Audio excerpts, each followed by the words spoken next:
I'm Amber Mitchell, 24 years old, sitting alone at the most expensive restaurant in the city, staring at a $12,000 bill I can't pay. My hands shake as I read my parents' note. Let's see how failure finds his way out of this one. Consider it life training. They planned this joke to teach me about responsibility, something they claim I lack. But this time, they've gone too far.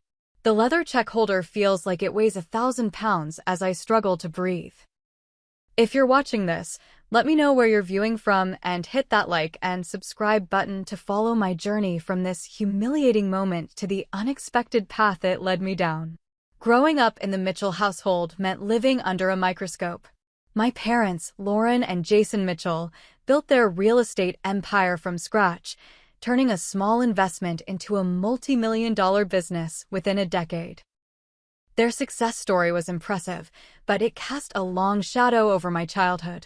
Every achievement wasn't celebrated, it was expected. Every failure was magnified and cataloged for future reference. Our 5-bedroom house in Highland Park showcased their success with its marble countertops and sweeping staircase, but the perfectionism that permeated every corner made it feel more like a museum than a home. Photographs of family vacations displayed on the walls captured smiling faces, but the cameras missed the tension before each shot, my mother adjusting my posture or my father reminding me to smile like you mean it. Excellence isn't a goal, Amber. It's the baseline, my father would say while reviewing my report card. An A- in calculus wasn't cause for celebration, but for concerned conversations about slipping standards. My mother would sit beside him, nodding in agreement, her perfectly manicured nails tapping against the kitchen table. The lessons started early. When I was 7, I forgot my lines during a school play. Instead of comfort, I received a week of mandatory rehearsals in our living room. At 12, I came in second place at a regional spelling bee. My prize was 3 additional hours of vocabulary practice each day for a month. We're preparing you for the real world, my mother would explain. No one out there rewards mediocrity. The defining moment came during my senior year of high school. Despite maintaining a 4.0 GPA, participating in numerous extracurriculars, and securing admission to several prestigious universities, I committed the ultimate sin in the Mitchell household. I chose to attend Rhode Island School of Design instead of my parents' alma mater, Princeton University. Art? My father had scoffed, sliding my acceptance letter across the table like it was contaminated. That's not a career path, Amber. That's a hobby. My mother's disappointment manifested in a more subtle, but equally painful way. I just don't understand why you'd throw away your potential like this, she said, her voice carrying that familiar note of resignation that had become the soundtrack to our relationship. Despite their disapproval, I followed my passion. For years of art school gave me a taste of freedom, but financial realities meant I couldn't completely sever ties. My parents paid my tuition, a fact they never let me forget, though they made it clear this investment was reluctant at best. After graduation, I secured a position at a small but respected gallery in Chicago. For 18 months, I maintained my independence, even if my studio apartment could fit inside my parents' walk-in closet. I was making it on my own terms. Until I wasn't. Budget cuts hit the gallery hard. As the newest hire, I was the first to go. With rent due and savings depleted, I faced the humiliating prospect of moving back home at 24. My parents' response to my predicament was a mixture of smug satisfaction and conditional support. Of course you can stay with us, my mother said over the phone. This is what happens in the art world. At least now you understand. The move back home re-established old patterns with frightening speed. My bedroom remained unchanged, a time capsule of high school achievements, but new rules were implemented. Curfews, check-ins, career strategy sessions that invariably involved suggestions for business school applications. The word failure became more frequent in my parents' vocabulary. It wasn't always direct. Sometimes it was wrapped in concern or disguised as advice, but it was ever present. Each job rejection letter or unanswered email became evidence in their ongoing case against my chosen path. 3 months into this arrangement, My father announced we would be having dinner at Lucille, the most exclusive restaurant in the city where reservations were typically booked months in advance. We'll be dining with the Thompsons, he explained, referencing longtime business associates. Wear something appropriate. The drive to the restaurant was uncomfortably silent except for my mother's occasional comments about my appearance. Couldn't you have done something more with your hair? She asked, eyeing my simple updo in the rearview mirror. First impressions matter. I stared out the window, watching the city lights blur together, unaware that this dinner would become a turning point in my life, just not in the way my parents had planned. Lucille occupied the entire top floor of a downtown skyscraper, its glass walls offering panoramic views of the city skyline. A uniformed doorman greeted us as we entered the marble lobby, and a private elevator whisked us to the restaurant. The maitre d' recognized my father immediately. Mr. Mitchell, how wonderful to see you again. Your table is ready. We followed him through the dimly lit restaurant, passing tables of well-dressed patrons engaged in hushed conversations. Crystal chandeliers cast a warm glow over the space, and live piano music provided a sophisticated soundtrack. I felt underdressed despite wearing my best black dress and the pearl earrings my grandmother had given me for graduation. Scott and Heather Thompson were already seated at our table. Scott rose to his feet, greeting my father with a firm handshake and my mother with a kiss on the cheek. Heather offered a practiced smile. "And this must be your daughter," Scott said, turning toward me with evaluating eyes. "Yes, Amber is staying with us temporarily," my father explained, emphasizing the word temporarily just enough to make me wince. "She's between opportunities at the moment." The way he phrased it made my job loss sound like a gap year rather than the professional setback it was. I forced a smile and extended my hand. "It's nice to meet you both," I said, trying to project confidence I didn't feel. Amber was working at an art gallery, my mother added as we took our seats. "Unfortunately, the arts sector can be so volatile." Heather nodded sympathetically. "My niece went through a similar phase. She's in law school now." The conversation moved on before I could defend my career choice, shifting to business matters and mutual acquaintances. I remained silent, studying the menu with growing alarm. The prices were astronomical. Appetizers starting at $80, main courses well into the hundreds. A sommelier appeared at our table, presenting my father with a leather-bound wine list. After a brief consultation, he selected a bottle of Chateau Margaux that cost more than my monthly rent had been in Chicago. "We're celebrating tonight," my father announced as the wine was poured. "Scott and I just closed the Westridge deal." Glasses were raised in a toast, and I joined in despite having no idea what the Westridge deal entailed. My parents had never included me in their business discussions, viewing my lack of interest in real estate as another personal failing. When it came time to order, my father waved his hand dismissively at the menu. "Get whatever you want, Amber. It's a special occasion." The others ordered with the confidence of people who dined at such establishments regularly. Foie gras, Kobe beef, truffle-infused everything. I selected the least expensive options I could find, which were still ridiculously priced. Throughout the appetizer course, I attempted to join the conversation several times, only to be subtly cut off or redirected. When I mentioned a prominent artist whose work the gallery had featured, my mother quickly changed the subject to the Thompsons' recent vacation in Bali. By the time the main course arrived, I'd given up trying to participate. I focused on my food instead, a perfectly cooked but modestly portioned sea bass that somehow justified its $200 price tag. Halfway through the meal, my father's phone rang. He checked the screen and frowned. "It's Jenkins," he said to Scott. "We should take this." "And I need to powder my nose," my mother added, standing up. "Heather, would you like to join me?" Within moments, I was alone at the table. I checked my watch after finishing my sea bass. 10 minutes passed. Then 20. At the 30-minute mark, I began to worry. I sent a text to my mother, "Everything okay?" No response. At 45 minutes, the server approached with dessert menus. "Will the rest of your party be returning soon?" he asked. "I'm not sure," I admitted. "They took a call." He nodded and retreated, only to return minutes later with a leather folder. In the meantime, the gentleman asked that I bring this to you. My stomach dropped as I accepted the folder.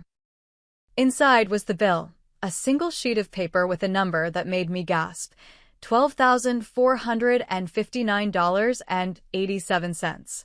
Beneath it was a handwritten note in my father's unmistakable handwriting. Let's see how failure finds his way out of this one. Consider it life training. The room began to spin as I stared at the five-figure sum on the bill. My lungs felt like they were collapsing, each breath becoming more shallow than the last. This couldn't be happening.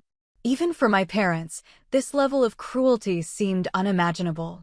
My trembling fingers reached for my phone, pulling up my father's contact. The call went straight to voicemail. I tried my mother next, same result. With growing panic, I sent text messages to both. This isn't funny. Please come back. The messages showed as delivered but remained unread. After several more attempts, I discovered both numbers had blocked me. This wasn't a momentary lesson. They had planned this humiliation meticulously. The server returned, hovering expectantly near the table. Is everything all right, miss? My parents. They'll be back any minute, I lied, voice cracking. They're just taking an important call. He nodded but remained unconvinced. Of course. Take your time. As he walked away, I noticed other diners glancing in my direction. Had word spread about my predicament? Or was my distress that visible? Either way, the weight of their stares intensified my humiliation. With shaking hands, I opened my banking app. My balance stared back at me, $267.43. Not even close to covering the appetizers, let alone the entire bill with its rare wines and expensive entrees. This wasn't the first lesson my parents had orchestrated. When I was 16, they had dropped me off at the mall without warning, taking my phone and wallet, telling me to figure out how to get home to teach me resource management. I'd ended up calling my grandmother from a store phone. During college, they had once forgotten to send my housing payment to teach me financial responsibility, forcing me to crash on a friend's couch until I could convince them to reinstate it. But this was different. This was public humiliation designed to break me completely. The restaurant manager approached my table, his expression professionally neutral, but eyes assessing. His name tag read Connor. Ms. Mitchell, is everything all right with your dining experience tonight? He asked, his tone revealing he already suspected something was wrong. I swallowed hard. There seems to be a misunderstanding. My parents, they stepped away, but they're handling the bill. Connor's expression didn't change. Your father called the restaurant. He informed us that you would be settling the account. My heart sank further. There must be a mistake, I whispered, though I knew there wasn't. This was exactly what my parents had planned. I'm afraid not. He was quite clear, Connor replied. His voice lowered slightly. Is there an issue with the payment? The tears I'd been fighting spilled over. I can't pay this, I admitted, the words burning my throat. I don't have this kind of money. His professional demeanor hardened. I see. In that case, I'll need to ask you to call someone who can help you resolve this situation. Otherwise, we may need to involve the authorities. The threat of police involvement sent a fresh wave of panic through me. A scene from a television show flashed through my mind, a woman being led out of a restaurant in handcuffs for dining and dashing. Would they actually arrest me? Could my parents really want this to happen? Please, I begged, let me try to figure something out. Can I make partial payment now and the rest later? Connor's expression remained impassive. I'm afraid we don't offer payment plans, Miss Mitchell. As we spoke, more diners turned to watch our interaction, their expressions ranging from curiosity to judgment. My public humiliation was now complete. With nowhere else to turn, I called my best friend Riley. I need help, I said when she answered, my voice barely audible. I'm at Lucille, and my parents left me with a huge bill as some kind of sick lesson. How huge? Riley asked. When I told her the amount, she gasped. Amber, I don't have that kind of money. I could maybe transfer you $200, but that's literally all I have until payday. It wasn't enough, but it was something. Anything helps, I said. After hanging up, Connor suggested I call other family members. With limited options, I tried my Aunt Jennifer, my mother's sister who had always been kinder than the rest of the family. "Sweetheart, I'm so sorry," she said after I explained the situation. "That sounds exactly like something your mother would do. I would help, but I'm in Europe right now. By the time I could transfer money, it would be too late." With each failed attempt, the reality of my situation became clearer. I was trapped exactly as my parents had intended. "Is there anything else you could offer as collateral?" Connor asked, his voice lowering again. "Jewelry? A watch?" I shook my head, then paused. I did have one thing of potential value, my portfolio.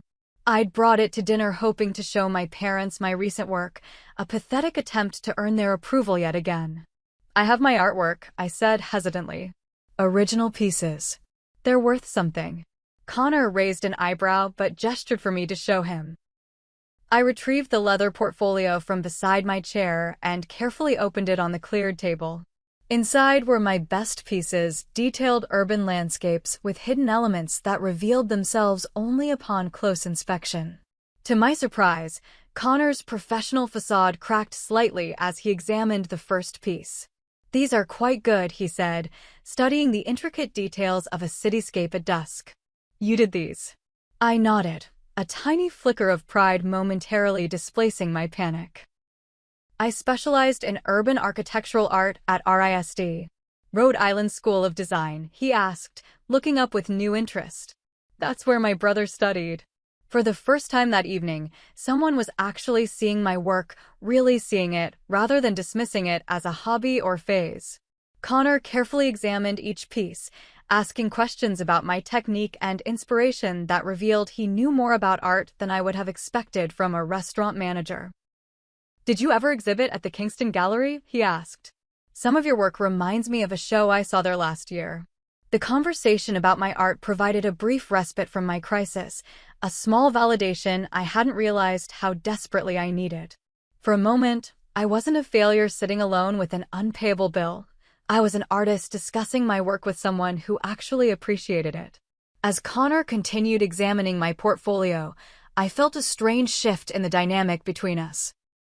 What had started as a confrontation was evolving into something resembling professional interest.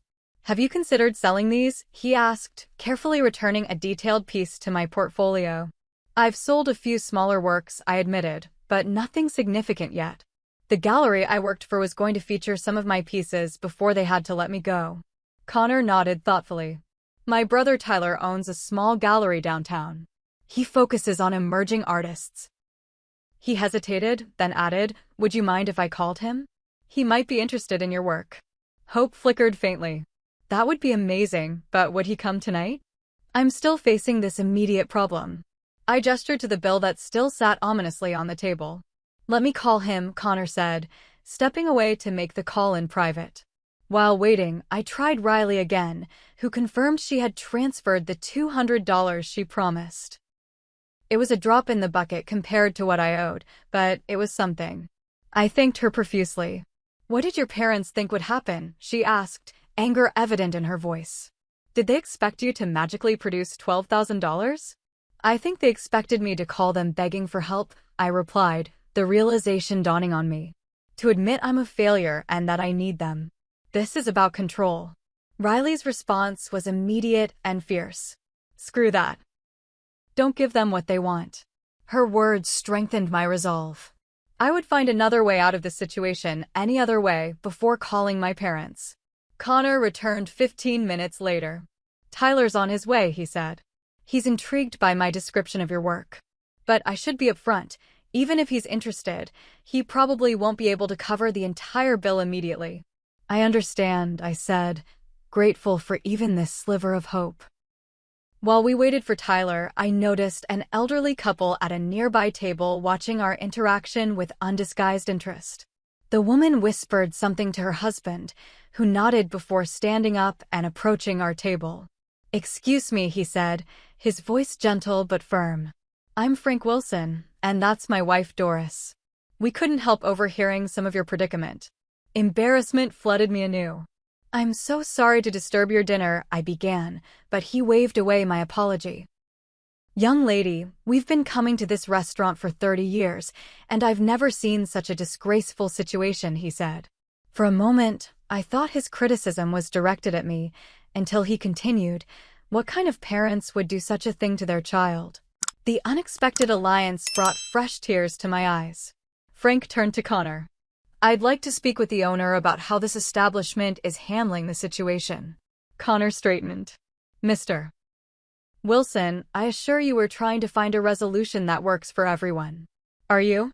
Frank challenged. "Because from where I'm sitting, it looks like you're threatening a young woman with police action because of something entirely beyond her control." As the men talked, Doris came over and sat in the chair beside me. "My parents were difficult too," she said quietly, patting my hand.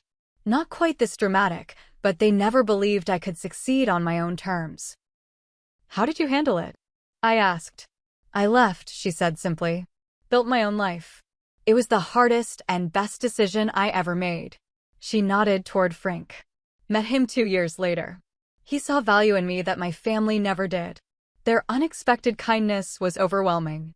These strangers were showing more compassion than my own parents had in years. 20 minutes later, Tyler arrived. He was younger than Connor, dressed casually in jeans and a button-down shirt, with the same observant eyes as his brother. He greeted me with a warm handshake before turning his attention to my portfolio. Unlike Connor's polite interest, Tyler's evaluation was intensely focused. He studied each piece in silence, occasionally asking technical questions about my process or inspiration. The minutes stretched uncomfortably as he reviewed my work, but I resisted the urge to fill the silence with nervous chatter. Finally, he looked up.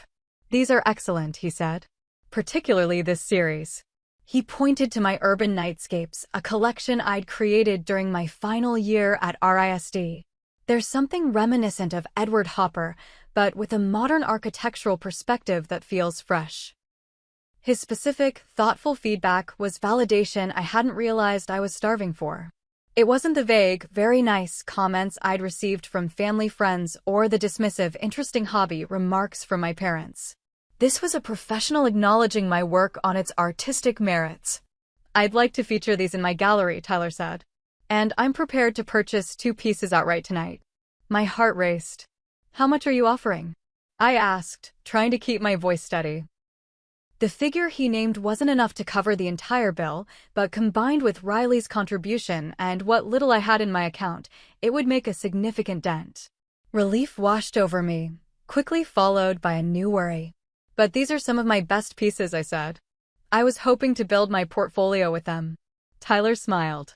"That's exactly why I want them. They show your potential. And I'm not just buying the art, I'm investing in your future exhibitions at my gallery." As we negotiated terms, Connor approached with an update. "I've spoken with the management," he said. "Given the unusual circumstances, they've agreed to reduce the bill by 15% as a professional courtesy." The combination of Tyler's purchase, the discount, and the contributions from Riley and my own account still left me about $2,000 short. I was calculating how long it would take me to repay that amount when Frank Wilson approached again. "The difference is taken care of," he said firmly. "I can't accept that," I protested. "It's too much. Consider it an investment, not charity," Doris said, joining her husband. "But we do have one condition." "What's that?" I asked cautiously. "You don't go back to those people tonight," Frank said, his expression serious. "No one who would put their child in this position deserves to have that child returned to them." "But I have nowhere else to go," I admitted. Doris smiled. "We have a guest house that's sitting empty. It's yours until you find your feet." Their offer was so unexpected, so generous, that I couldn't speak. These strangers had done more for me in one evening than my parents had in years. As Tyler helped me gather my remaining artwork and Connor processed the various payments, my phone rang. It was my father. After hours of silence, now he was calling.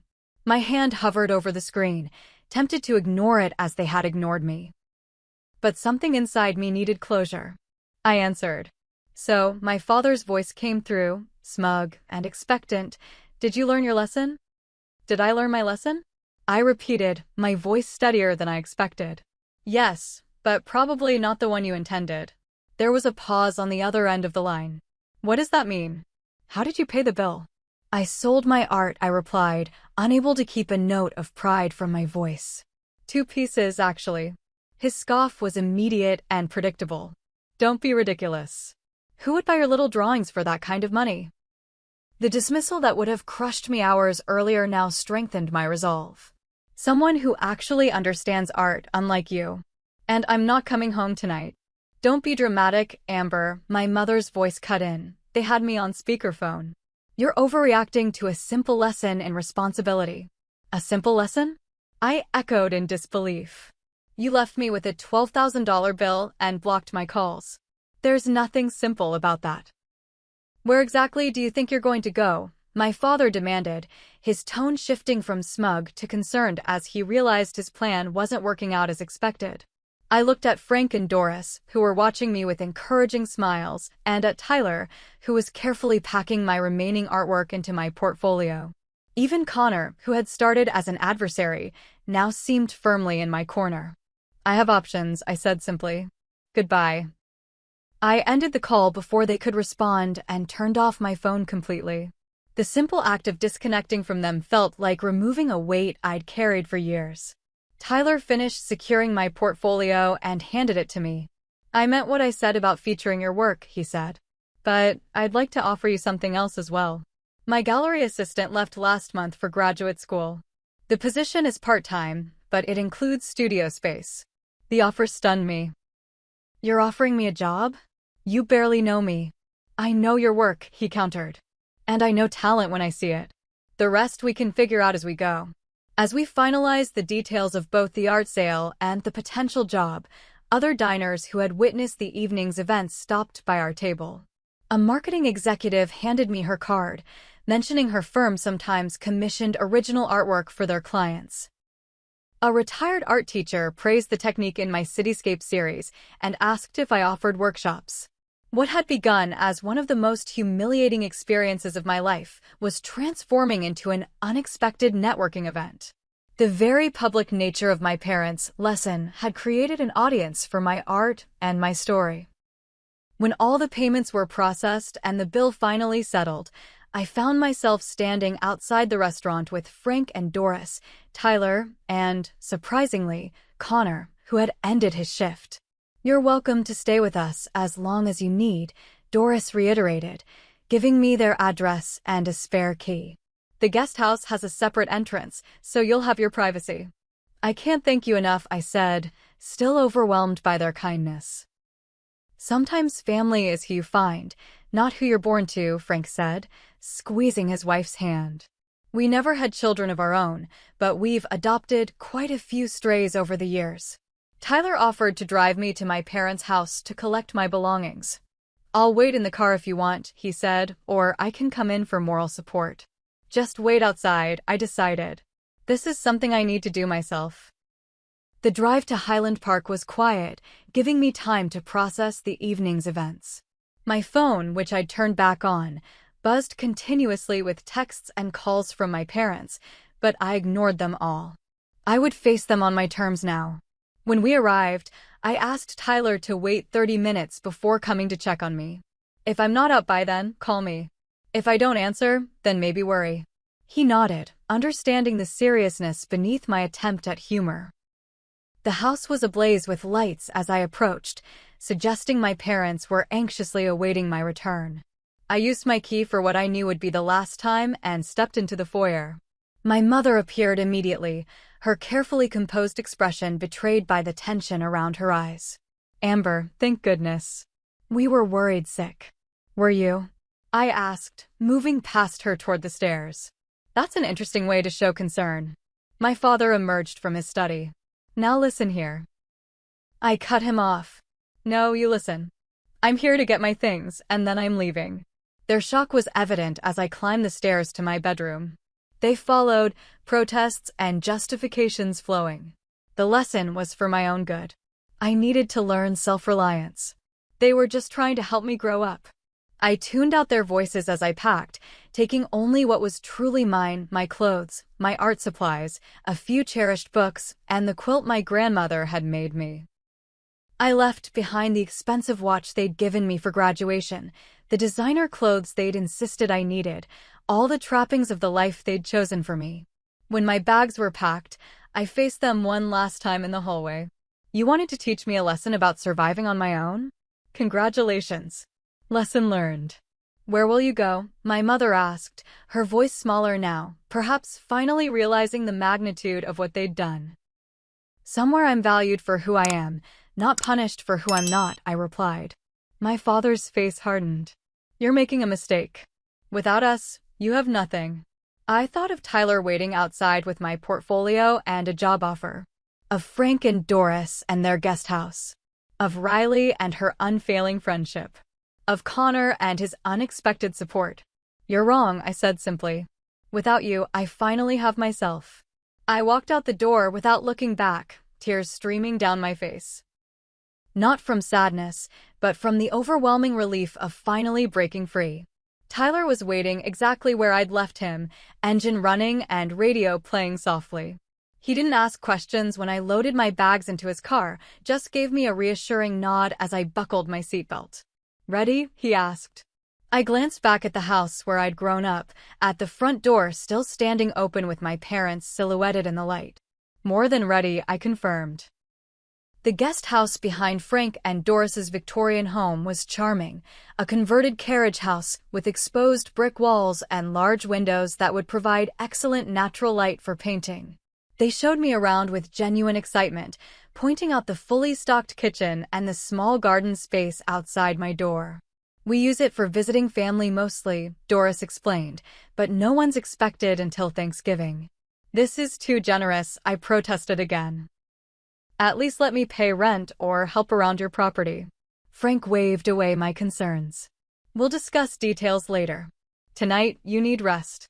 After they left, I sat on the edge of the unfamiliar bed, the events of the evening washing over me in waves. My phone continued buzzing with messages from my parents, alternating between demands that I return home immediately and softer pleas to at least let them know I was safe. I sent a single text, "I'm safe but need space," before silencing notifications from their numbers. I slept fitfully that first night, dreams filled with unpayable bills and disappearing parents. When morning came, I half expected to wake up in my childhood bedroom, the previous night's events nothing more than an elaborate nightmare. Instead, I opened my eyes to sunlight streaming through unfamiliar windows and the distant sound of birds in the garden. My new reality. Tyler had arranged for me to come to his gallery that afternoon to discuss the job and to deliver my purchased artwork. I spent the morning organizing my few belongings in the guest house and creating a budget based on the salary he'd mentioned. It would be tight, but combined with future art sales, it could work. For the first time in my adult life, I was making plans that didn't involve my parents' approval or financial support. The gallery was smaller than where I'd worked in Chicago, but beautifully curated, with a mix of established and emerging artists. The exposed brick walls and polished concrete floors provided a perfect backdrop for the contemporary pieces on display. Tyler greeted me warmly, introducing me to his assistant manager, Maya, before showing me to the small office that would be my workspace and the studio space in the back that came with the position. "It's not huge," he said, gesturing to the studio, "but it has good light and ventilation for painting." "It's perfect," I replied, already envisioning how I would set up my easel and supplies. The job itself was straightforward, helping with gallery administration, coordinating with artists, assisting during openings, and maintaining the website. The hours were flexible, allowing me time to create my own work. "When can you start?" Tyler asked. "Tomorrow?" I suggested, eager to dive into this new chapter. He laughed. "I like your enthusiasm. Tomorrow it is." That evening, I returned to the guest house to find Doris had left a casserole and a welcome note on the counter. The simple kindness brought tears to my eyes. I sent her a thank you text, which led to an invitation to join them for dinner the following night. Over a home-cooked meal that bore no resemblance to the expensive but emotionally fraught dinners of my childhood, I learned more about Frank and Doris. He was a retired English professor. She had been a pediatric nurse. They had met in their 30s, both having left difficult family situations in their 20s. "Family is complicated," Doris said as she served apple pie for dessert. "Sometimes the hardest part is accepting that you can't change people who don't want to change." "I spent years trying to earn my parents' approval," I admitted. "Nothing was ever enough." Frank nodded sympathetically. "Some people need control more than they need connection." It took me a long time to understand that my father's criticism wasn't about my failings, it was about his need to feel superior. Their insights helped me begin to process my own family dynamics from a new perspective. Perhaps my parents' lessons had less to do with helping me succeed and more to do with maintaining their control over my life. My first day at the gallery passed in a blur of new information and tasks. Tyler was a patient mentor, and Maya's friendly efficiency made the learning curve less intimidating. By the end of the week, I was settling into a routine that included morning work at the gallery, afternoon painting sessions in my new studio space, and occasional dinners with Frank and Doris. My parents continued their campaign of calls and texts, escalating to emails and even messages through Riley when I maintained my distance. They veered between anger, "After everything we've done for you," manipulation, "Your mother is beside herself with worry," and bargaining, "We can discuss more independence if you come home." I held firm, responding only with brief assurances of my safety and well-being. Each day of distance gave me more clarity about the toxicity of our relationship. 2 weeks after the incident, as I'd come to call it, I sold my first painting through Tyler's gallery. It wasn't a large sale, but it was to a genuine collector who appreciated my work on its own merits. The validation was worth far more than the dollar amount. "We should celebrate," Tyler suggested, closing the gallery after the sale. "Dinner? There's a great Thai place around the corner." What had begun as a professional relationship was evolving into friendship and possibly something more. Tyler was easy to talk to, genuinely interested in my work, and refreshingly direct. Our dinner conversation flowed naturally from art to movies to childhood memories, carefully skirting around my recent family drama. As weeks turned into months, I established a new life for myself. I found an affordable apartment close to the gallery, though I still visited Frank and Doris regularly for dinner. My work began attracting more attention, with several pieces selling to private collectors. Tyler featured my Urban Nights series in a group show of emerging artists, which led to a favorable mention in a local arts publication. The highlight came 6 months after that fateful dinner, when Tyler offered me a solo exhibition at his gallery. "Your new work is ready," he said, reviewing my latest pieces. "It's time to introduce Amber Mitchell to the art world properly." Planning the exhibition consumed my days and nights for weeks.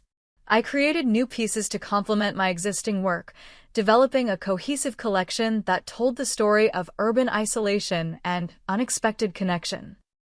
Themes that had come to define my own recent experiences. The opening night of my exhibition coincided almost exactly with the 6-month anniversary of my parents' lesson. The irony wasn't lost on me as I stood in the gallery surrounded by my artwork and people who had come specifically to see it. Frank and Doris arrived early, bringing a small gift, a vintage paint box that had belonged to Doris's aunt. "For our favorite artist," Frank said with a wink. Riley drove in from out of town, enveloping me in a fierce hug. "I'm so proud of you," she whispered. "And I never doubted you for a second." Even Connor from the restaurant came, bringing his girlfriend and purchasing one of my smaller pieces. "I knew that night you were the real deal," he told me. The gallery filled with art lovers, critics, and collectors. I moved through the crowd, discussing my work and accepting congratulations, a glass of champagne in hand. Tyler stayed close, his quiet support a steadying presence as I navigated my first solo exhibition opening. During a brief lull in conversations, I noticed a new pair of attendees enter the gallery. My champagne nearly slipped from my fingers as I recognized my parents. They stood uncertainly in the entrance, my mother clutching her purse like a shield, my father scanning the room until his eyes landed on me. They looked smaller somehow, less intimidating than I remembered. Tyler noticed my sudden tension. "Everything okay?" "My parents are here," I said quietly. His expression hardened. Want me to ask them to leave? I considered it for a moment, then shook my head. No, I can handle this. I approached them with measured steps, conscious of how different I was from the desperate, humiliated daughter they'd abandoned 6 months ago. My hair was cut in a stylish bob I'd never have dared try under their roof. My dress was vintage rather than designer. My posture was straight, unburdened by the weight of their expectations. Amber, my mother said, her voice catching. You look well. I am well, I replied, keeping my tone neutral. What are you doing here? We saw the announcement in the Tribune, my father explained. Your exhibition. We wanted to see. The old me would have been pathetically grateful for their attention, eager to prove my worth through their validation. The new me recognized this for what it was. An attempt to reassert themselves in my life now that I was finding success. The exhibition runs for 3 weeks, I said. You're welcome to look around. I turned to walk away, but my mother caught my arm. Amber, please. Can we talk? We've been so worried. Now isn't the time, I said firmly, gently removing her hand. This is my night. My father's expression darkened with familiar disapproval. After everything we've done for you, you can't spare 5 minutes? Everything you've done for me, I repeated, keeping my voice low but intense. Like abandoning me with a $12,000 bill? Like calling me a failure my entire life?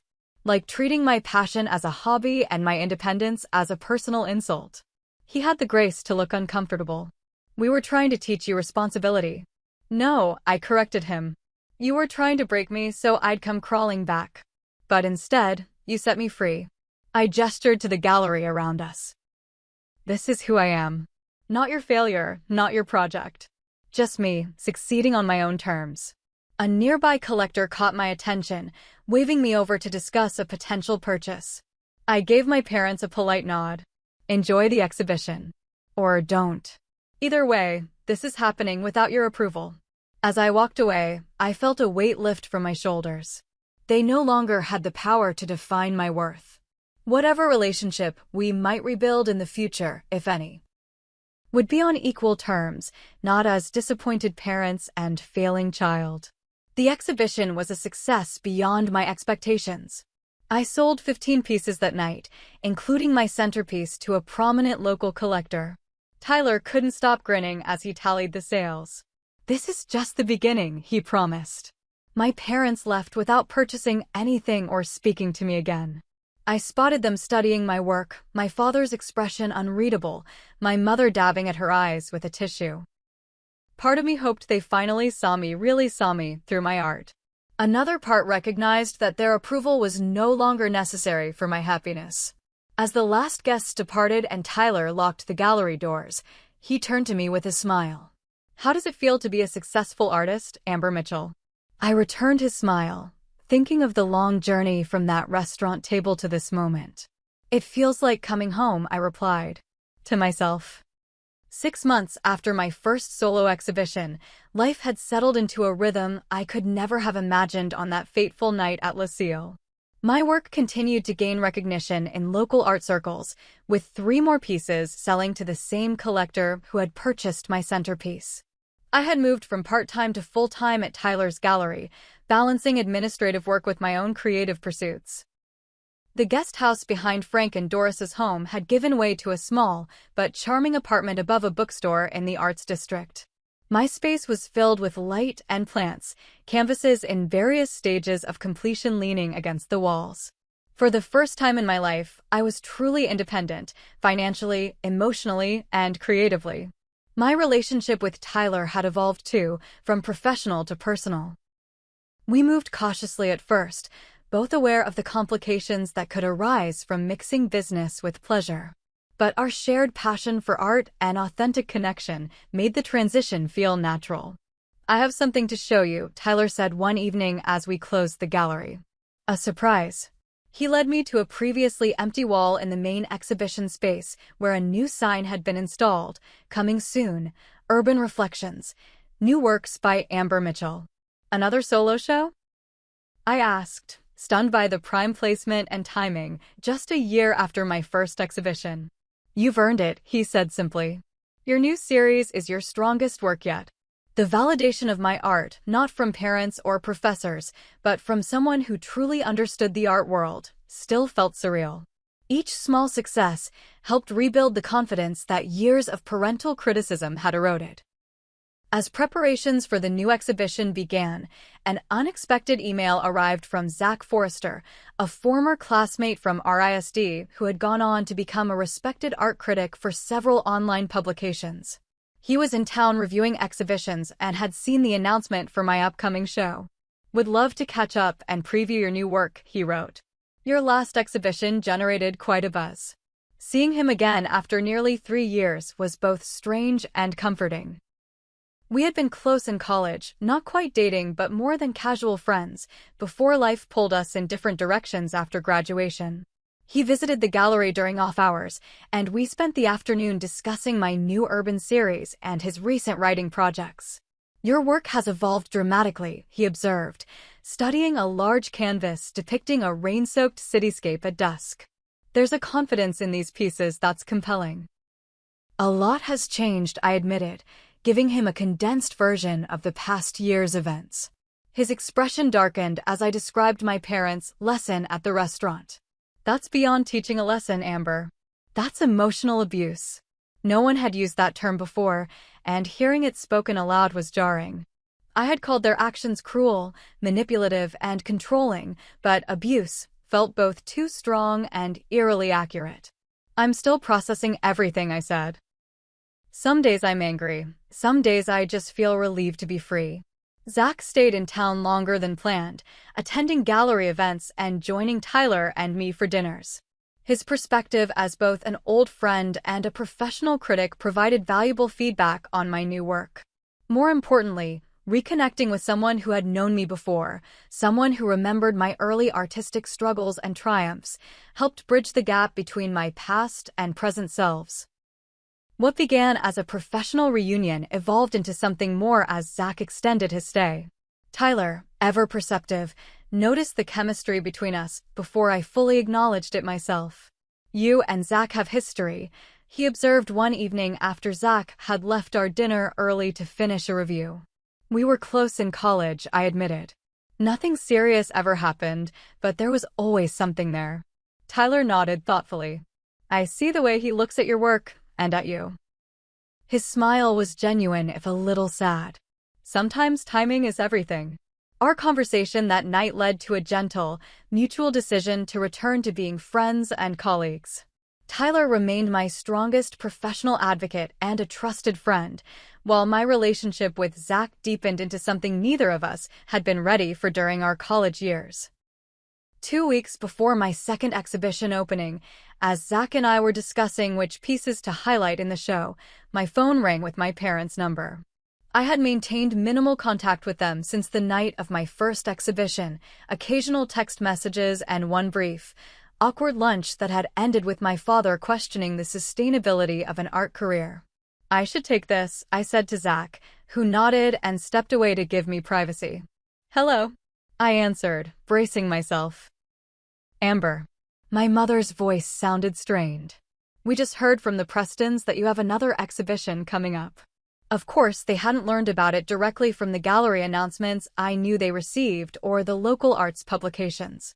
It had to come through their social network, framed as potential gossip or concern. "Yes, it opens in 2 weeks," I confirmed. "Your father and I would like to attend," she said formally, as if requesting an audience. "If that's all right with you." A year ago, I would have desperately craved their presence, seeing it as validation of my choices. Now, I felt oddly detached from their approval. "The opening is on the 15th at 7, I said. "It's open to the public." There was a pause. "We thought perhaps we could see it beforehand. Privately. And maybe have dinner afterward to catch up." The request, reasonable on its surface, triggered an immediate tension in my chest. Private viewings were for collectors and critics, not for parents who had spent years dismissing my art as a hobby. And dinner carried its own traumatic associations now. "The gallery is quite busy with preparations," I said carefully. "But you're welcome to come to the opening like other guests." My mother's disappointment was palpable even through the phone. "I see." Another pause. "We've been hoping to reconnect, Amber. To make amends." I'm not ready for that, I admitted, surprising myself with my honesty. Maybe someday, but not now. The conversation ended shortly after, leaving me with a familiar mixture of guilt and resolve. Zach, who had heard enough to understand the context, placed a supportive hand on my shoulder. Setting boundaries isn't the same as holding grudges, he said quietly. You're protecting your peace. The night of my second exhibition opening arrived with the nervous excitement I suspected would never fade, no matter how many shows I held. The gallery was transformed by strategic lighting that highlighted the play of shadow and reflection in my urban series. Soft jazz played in the background as early attendees began to arrive. Frank and Doris came first, as they had for my previous show, bringing a small wrapped package. Just a token, Frank said as I opened it to find a vintage fountain pen. For signing all those sales receipts you'll be getting tonight. Riley arrived next with her new boyfriend, followed by a steady stream of collectors, critics, and art enthusiasts. Zach stayed close, his presence both professional. He would be reviewing the show for ArtView and personal. An hour into the event, as I was discussing technique with a potential buyer, I spotted my parents entering the gallery. They were dressed formally, my mother in a designer dress I recognized from her special occasion collection, my father in his standard business suit. They looked polished and prosperous, and completely out of place among the eclectic, artsy crowd. Unlike their tentative entrance at my first show, they moved through the gallery with purpose, examining each piece methodically. I excused myself from my conversation and approached them, Zach following a few steps behind. You came, I said, stating the obvious. Of course, my mother replied, her smile tight. We wouldn't miss it. My father gestured to the nearest painting, a complex cityscape viewed through a rain-streaked window. These are quite impressive, Amber. Very technical. It was probably the closest thing to approval he had ever expressed about my art, yet it felt hollow, an assessment rather than appreciation. Thank you, I said, then introduced Zach. This is Zach Forrester. He's an art critic with ArtView and other publications. My father's demeanor shifted instantly, his business persona taking over as he shook Zach's hand. Forrester? Any relation to Senator Forrester from Connecticut? My uncle, Zach confirmed with a polite smile.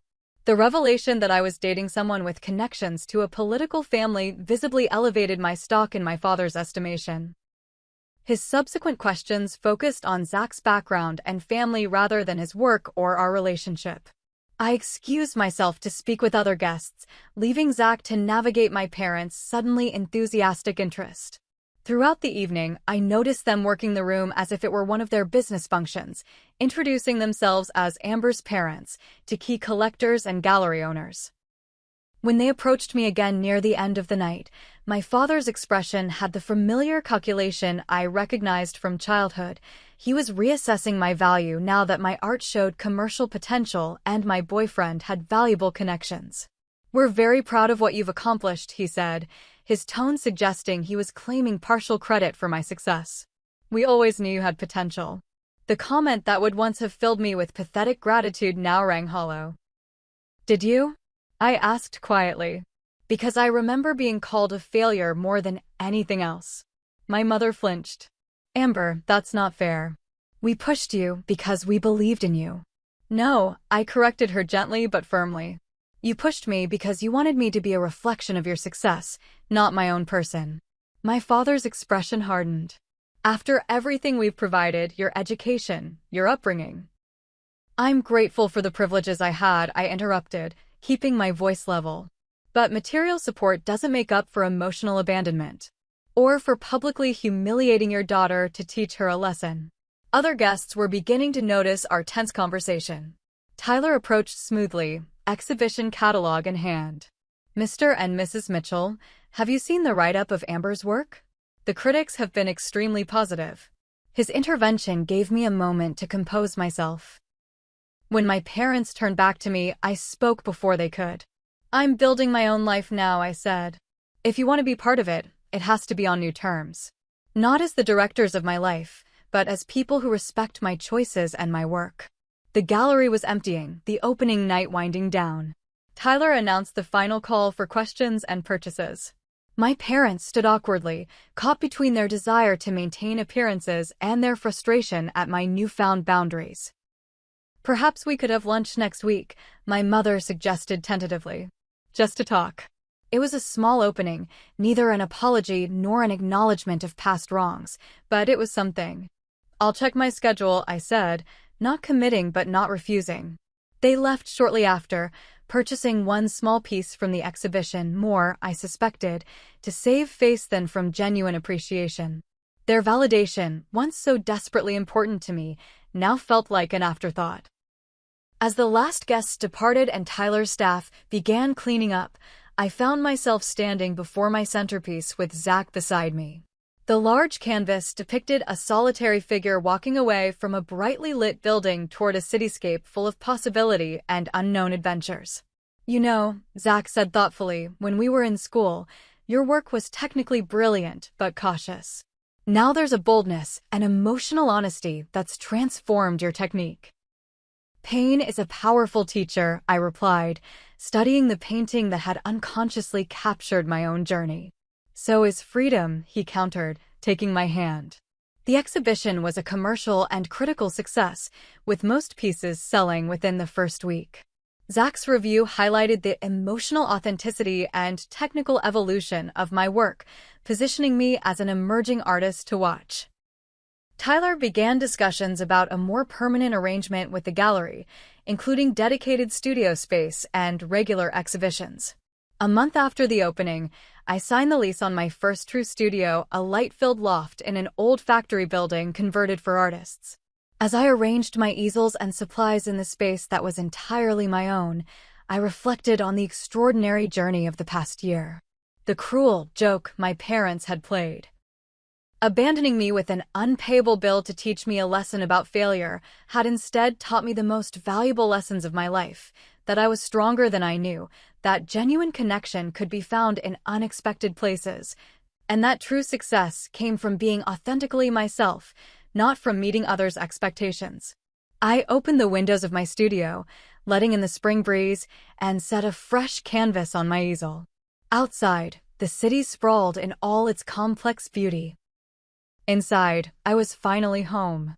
Have you ever had someone's cruel action accidentally lead to your greatest growth? Or found family in unexpected places when your biological one failed you? Share your stories in the comments, and don't forget to like and subscribe for more tales of overcoming life's unexpected challenges. Thank you for joining me on this journey from abandonment to empowerment. Remember, sometimes the worst moments in our lives become the catalysts for our greatest transformations.